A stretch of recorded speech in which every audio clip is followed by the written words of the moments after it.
Dr. Dan Luxka here from Instacare. Today, I'm going to show you how to foam roll your legs and hips. As we go through the techniques today, keep in mind, you may feel a little soreness and tenderness at the start. Think of it like a deep tissue massage. The tighter or more stiff a muscle is, the more it's going to hurt or be tender in the beginning. But stick with it and it'll feel better and better the more you do. I hope you can try each foam rolling technique today and pick out your favorites and stick with them. Let's get rolling. First, we're going to start off with calf foam rolling. To start, place the foam roller underneath your calf. Put your hands behind you and you can slowly rock your body forward and backwards so the foam roller hits the entirety of the calf.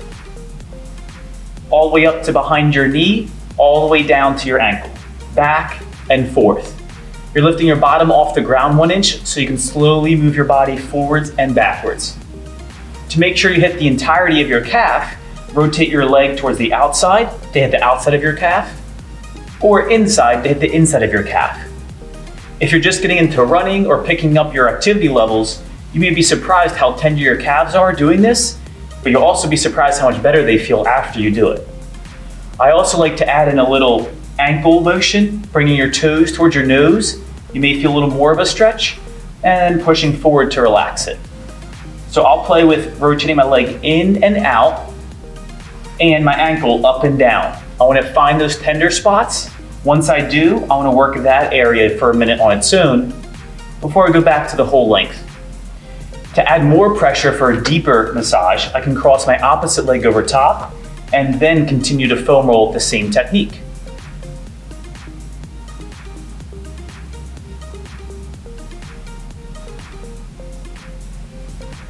And that's calf foam rolling. Next is the hamstring foam roller technique. To start, place a foam roller at the top of your hamstring, right below your glute. What you're going to do is roll backwards down towards your knee and back up again.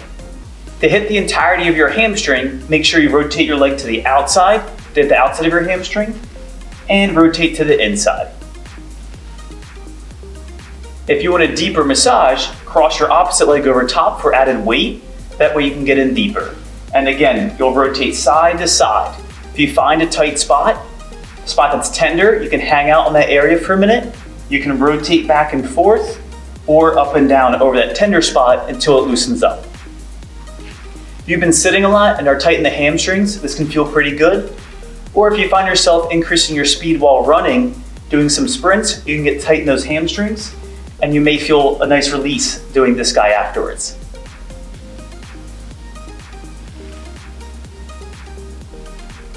And that's hamstring foam roll. To foam roll your piriformis, start by sitting on the foam roller and crossing one ankle over your opposite knee. Whichever leg is on top, that's the side that you're foam rolling on. Tilt your body over that hip as you roll forwards and backwards.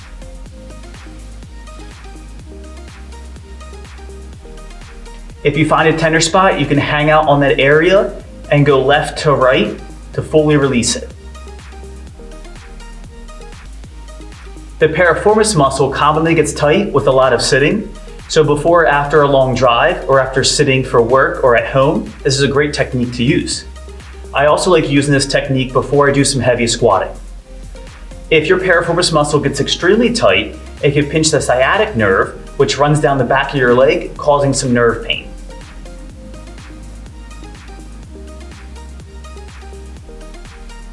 And that's the piriformis foam roll. Next up is the quadriceps foam roller technique. Start by laying down on the foam roller at the top of your quadriceps muscle. Using your arms, pull yourself forward to go all the way down to right above your kneecap. Don't go over it. And back up. To hit the entire quad muscle, rotate your leg to the outside and to the inside.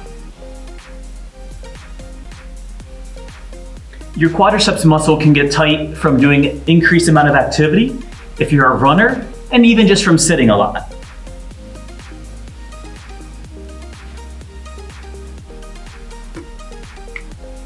For an extra massage, try to bend your knee, which puts that quadriceps on stretch, and then roll over it.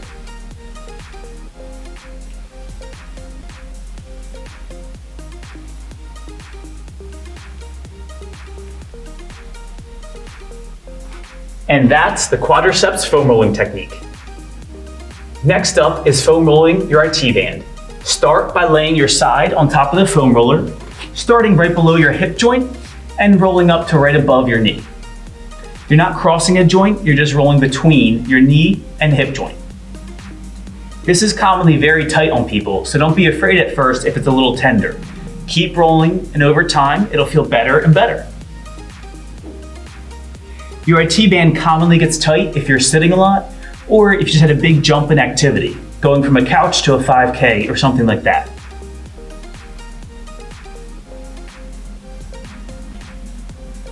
If it's too tender at first, I recommend wearing some thick pants like a sweatpants or something like that.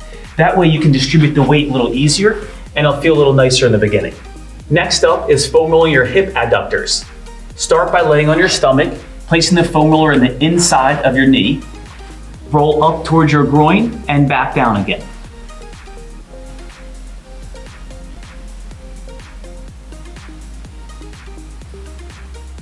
This muscle can commonly be tight, especially if you play hockey, skate, ski, or do any skating or pushing motion out to the side. If you find a tender spot, you can hang out over that area and just work back and forth 1 inch until it loosens up and then move on.